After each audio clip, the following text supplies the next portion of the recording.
Hello everyone, welcome back to my YouTube channel. My name is Daniel, and today in this video we'll be covering another Chess.com training game. This I played yesterday, and my rating at the time actually went up to 2180. So I'm playing the black pieces, and let's take a look at what happened. So d4, f6, I go for my King's Indian setup here, very typical. Long-time viewers have already seen me go for this, very common.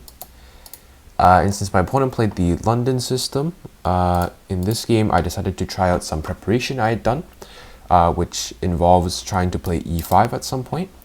But firstly I play this move b6. So this is the new idea I sort of developed. It's been seen before, obviously. This is just something I found online. The idea is to go bishop b7 here and basically work with this long diagonal.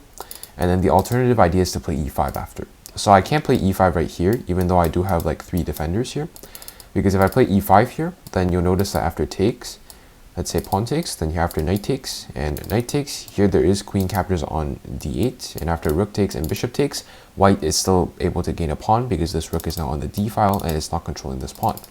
So it's important that if this happens, then after queen takes, I need to be able to capture with the other rook. So after queen takes, if I can capture with the a rook, like through this bishop, then after bishop takes, then I'm able to take back with the rook on e8 instead of having to play rook takes d8 and then there's no guard of the knight.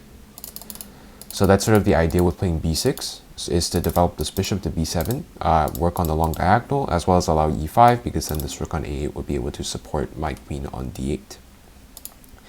In the game here, my opponent played a5, which is something I had noticed during my preparation, because white's idea is to try to play a5 and break up the queenside structure here. So here I play the move a6. The idea here is if you play a5, then I can play the move b5.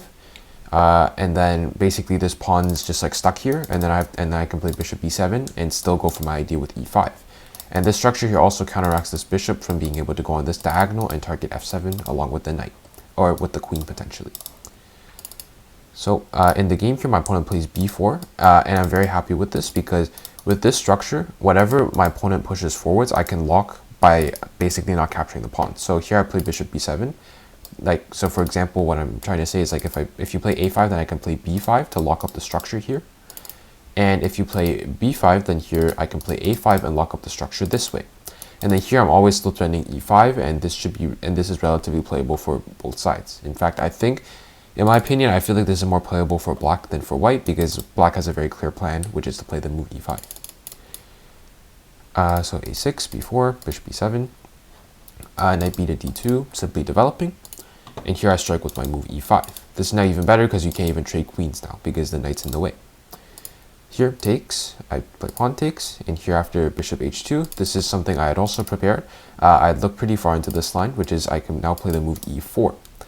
The idea is that this knight is now on d2, so this knight can't go back to d2. If it goes to d4, which is a really strong outpost square, here I have the move c5.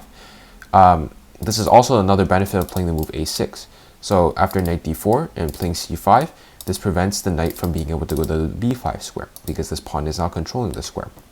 And so now after, here my opponent actually played a knight back to b6, which is actually another mistake. Here best is to play b captures on c5. After I will play b takes to attack this knight to b3 probably. And then here I can play the move knight to d5, basically setting up a lot of pressure on this pawn. Oops, sorry for the arrows. Basically I have a lot of pressure on this pawn, and also this pawn can't move forward because it is pinned to the rook in the corner. And also even if it does move forward, I can still hop my knight into this very nice square on c3, where it would be forking the queen as well as the bishop. However, here my opponent, instead of resolving the tension right away, plays knight b3 first. At which point now knight d5 is really strong because then I'm now threatening to win a pawn, especially the b4 pawn. Here if you play b captures on c5, now I can play knight takes on c3 first. Queen e1, makes sense. And then here I can play knight captures on e2 with check, queen takes, and after bishop takes and rook takes, here I can simply capture back with the pawn, and here I'm simply up an exchange, a bishop for a rook. So here my opponent plays bishop to c4, which is another blunder, because after knight takes c3, queen c2, and pawn takes, here I'm simply up 2 pawns in the position. Here my opponent plays rook e1, so simply defend against knight e2 checks, and then I can pick up the rook in the corner. Here I play knight e5, sorry. My idea is to try to get into the d3 square. Here my opponent plays knight d4. I play rook c8. Now I'm setting up ideas that, like, if the bishop moves to, let's say b3, for example, or any square, frankly, like let's say b3, I can play knight d2 check, and I can pick up the queen. And here the reason why the bishop has to move is because I'm attacking it twice with my rook as well as my knight. So here my opponent plays queen to c3. I play knight takes c4. You obviously can't take with the queen because my rook's defended. So after knight takes, here I simply play bishop to d5, pinning the knight to the queen. And since this knight is here on this very nice outpost around c3, there's no way for the rook to come and protect it. And this knight obviously can't protect it as well. So here queen takes b4, rook takes c4 to defend this knight. And here I pick up this pawn on a4, and here I play this nice move b5, basically consolidating everything here on the queen side. I won't be losing any material, and after rook captures on c4, bishop takes, this structure is very solid. This bishop and this pawn especially are very solid, this b5 pawn and this c4 bishop, and then I can simply reroute this knight back into the position. I can capture this knight at some point just to trade off some more material, and I am cleanly winning, as I am up 2 pieces in this position. Here, rook to c1. Here bishop takes on d4. Pawn takes and queen takes. Here there is maybe rook takes on c4, but I believe this just directly loses to something like bishop to b2, which I had seen, because the idea is that I'm going to play queen to d1, which is actually checkmate because this bishop here is blocking in the king's escape square. And if you move the queen, like let's say to b3 for example, then here I can come into d3. Now I'm threatening to go to b1. So now queen takes is necessary. And here you can't even stop this pawn because both of the squares are covered by my bishops. So going back here, bishop takes, pawn takes, queen takes. And so now I'm up 3 pawns as well as a piece. And then here I just try to get a queen trade, and here I managed to get a rook trade, and I bring my queen back to prevent any ideas of the queen infiltrating, because the bishop does control this diagonal here, so my king doesn't really have an escape square currently. And now I play f6, kicking the bishop back. I give it a check, and here I play queen b6, a very important move. So here my opponent plays queen f4. Here I was mainly worried about bishop d4, although theoretically there's nothing for me to really be worried about because I am up 3 pawns, these 3 as well as a knight. But still, I was just trying to analyze my opponent's best moves here.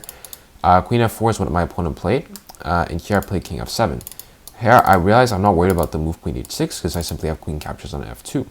After king h1, queen f1 check, king h2, I can play queen e2 check. And then if you keep going into the corner, then here I can come over here and pick up the bishop.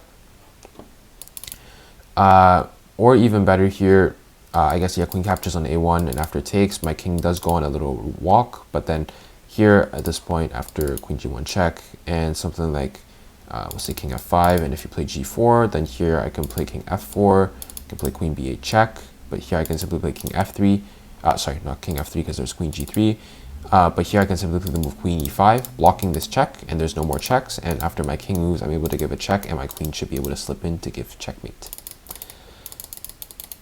So going back here, so my opponent basically can't move this queen and not defend the f2 pawn.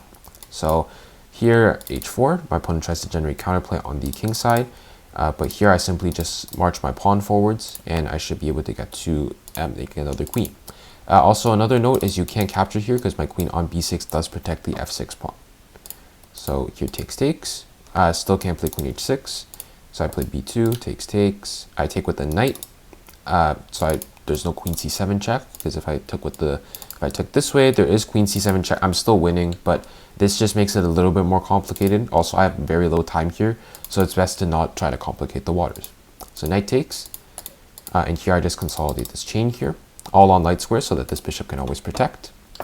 Here, king d2, and here I just start trying to crowd these pawns. I play knight e4, knight e5 to protect this g6 pawn, which is the base of my whole structure. And so here I'm able to get a queen trade after queen d6. We trade queens, and here I'm slowly able to crowd this pawn on g5. And at some point I realize I do have a passed a pawn here, so I slowly end up pushing that. And after a8 equals queen, here my opponent resigned, simply seeing I'm up so much material. I'm up queen, bishop, knight, and 2 pawns as well. So I guess technically the e pawn. And so white has no hope. In fact, there's a checkmate in 4 here. After king g2, feel free to try to find it. The computer is saying so knight g5 first. There's a lot of different checkmate in 4s, but here knight g5, f3, and then after knight captures on f3, threatening something like queen to g1. Here king h3, and after queen h1 check, king to g3 here simply after queen h2. This is checkmate. All of the squares are covered. This knight's protected by this pawn. Pawn takes away g4, and all the other squares are taken away by the queen. So in general, quite a nice game. I would say this game is mainly attributed to my opening preparation, especially coming up to here with firstly b6, and then here after a4, playing the move a6, which had long-term effects of like after knight d4, preventing the move knight to b5, and also later on here, after e5, playing the move e4, and taking the initiative in the center by playing c4 and kicking this knight back, which eventually led to my opponent blundering and allowing me to win a bunch of pawns and a bunch of material. So again, good opening preparation led to a very nice win, and hope you all enjoyed this game, and thanks for watching.